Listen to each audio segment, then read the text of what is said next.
ነጥቀው ሂድ ቢሉኝ አባቶ ማራቸው አልኩኝ ማራቸው አልኩኝ።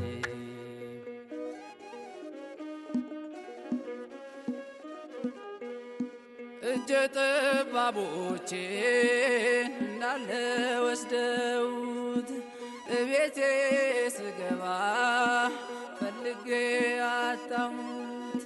ይጠቅማችሁ እንደው ጥቂት ነገር አለ እኔስ እኖራለሁ እግዚአብሔር እንዳለ አንዴ